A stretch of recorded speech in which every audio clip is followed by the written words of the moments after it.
انا عايز اقول لكم ان نص كلمه لكن ب1000 كلمه وكلمه.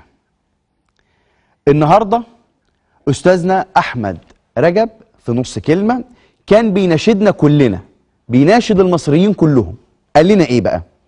قال لنا حد ابن حلال يصح الحكومه من شخيرها، فسد النهضه الاثيوبي يعمل هذا العام وسيحجز خلفه 50 مليار متر مكعب من نصيب مصر. والصحف المصرية وأجهزة الإعلام عندنا تكرر يوميا كلام معاد في السياسة لنفس الأشخاص، زهقنا منه ومنهم. ولا كلمة ولا سيرة عن سد النهضة، ولا عن مصيبة اتفاق عن تيبي اللي وقعت عليها مصر وخسرت بيها كل شيء. لماذا وقعتها؟ ولماذا لم تتحرك الحكومة؟ ولماذا لا تلجأ لمحكمة العدل؟ لماذا التعتيم عن أخبار السد؟ هل هو صمت العاجزين أم أنهم وضعوا لنا في المياه القادمة من عندهم بنجو المساطيل؟ هل هو صمت العاجزين ولا الأثيوبيين حطوا لنا في المية اللي جاية من عندهم بنجو المساطيل؟ دكتور محمد معلم وزير الري، ايه رأيك يا دكتور في كلمة استاذنا احمد رجب؟ على السادة المشاهدين يا فندم، والحقيقة استاذنا العظيم احمد رجب احد عظماء مصر، احد اهرامات مصر، يعني دايما الحقيقة يقول ويوجز وفي نفس الوقت يشخص الامراض العضال اللي موجودة عندنا في المجتمع والتحديات القومية الهامة. فالحقيقة يعني انا ممتن خالص للحقيقة للكلمة بتاعته. صحيح. انا طلعت كتابين على سد النهضة، واحد في فبراير في 2012 وواحد في معرض الكتاب دوت اسمه أزمة سد النهضة الأثيوبي. والحقيقة مش هقدر أقول أكتر من اللي قاله في مجموعة من الكلمات البسيطة الحقيقة. طب دكتور محمد عشان بس السادة المشاهدين يعني يبقوا معانا في الصورة بطريقة أوضح، فات الأوان ولا لسه؟ والله أول حاجة بس أنا عايز أطمن أستاذنا العظيم أحمد رجب.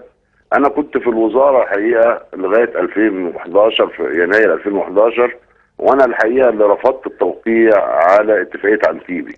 تمام. مصر لم توقع اتفاقيه انتيبي ولم توقعها حتى الان، فديت الحقيقه اول شق من المشكله. تمام. يعني ده اختلط على الاستاذ احمد رجب ان مصر وقعت على اتفاقيه انتيبي. نعم. تمام.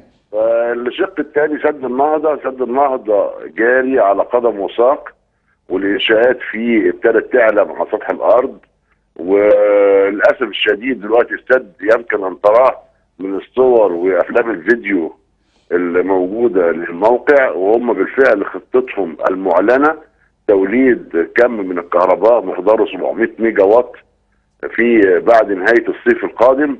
وده الحقيقه نتيجه تخزين للاسف الشديد، يعني هم عايزين يخزنوا المرحله الاولى من السد تقريبا تصرف النيل الازرق بالكامل. هل هم هيخزنوه في سنة واحدة او على سنتين؟ الله اعلم. فيعني ده معناه ان فعلا حوالي 25 مليار هتحجز هذا العام، وجايين في انشاء محطة توليد الكهرباء، وجايين في انشاء الانفاق اللي بتوصل للمحطة. والحقيقة واحنا كما يقول استاذنا الكبير في سكون وانبطاح تام.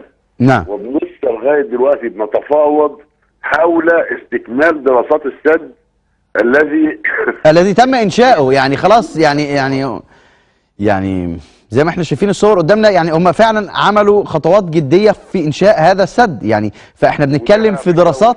والصور دي قديمه. لكن حضرتك الصور الجديده اللي نازلين بعض المحطات على اخر يناير، الخرسانات بتاعت اساس السد والطبقة الأولى للسد تم استكمالها وجاري استكمالها. طيب التحرك الأمثل اللي حضرتك شايفه دكتور محمد المفروض يبقى شكله عامل إزاي دلوقتي؟ الحل الأمثل الحقيقة هي مواجهة المشكلة وليس الهروب من المشكلة. احنا الحقيقة بنحاول الحقيقة اللي احنا خاضعين تماما للأجندة الأثيوبية اللي هي عبارة عن مراجعة الدراسات الأثيوبية، استمرينا فيها وانتهت في آخر مايو 2013. وللاسف الشديد بمشاركه خبراء دوليين قالوا ان هذه الدراسات لا تصلح.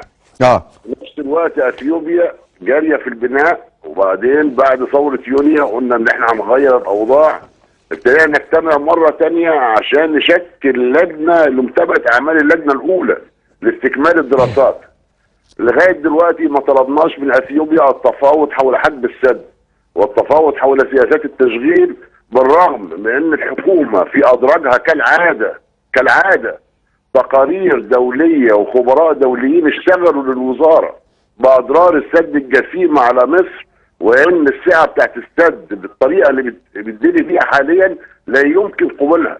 طب احنا نفضل ساكتين لحد امتى برضه دكتور محمد؟ يعني الحقيقه والله انا الحقيقه مستغرب تماما. يعني انا مش عارف ازاي الناس ساكته على هذا الامر كانها مش يمكن عندهم حل سري في يوم من الايام. نعم، يعني يمكن في النهارده وفد من وزاره الري، مفروض الدكتور محمد عبد المطلب هيبقى مفروض متوجه على رأس هذا الوفد لأثيوبيا، ومعاه برضو بعض الممثلين لوزارة الخارجية المصرية. حضرتك شايف ان ممكن يوصلوا الكلام ولا هم يعني بالبلدي كده بياخدونا على الحنين؟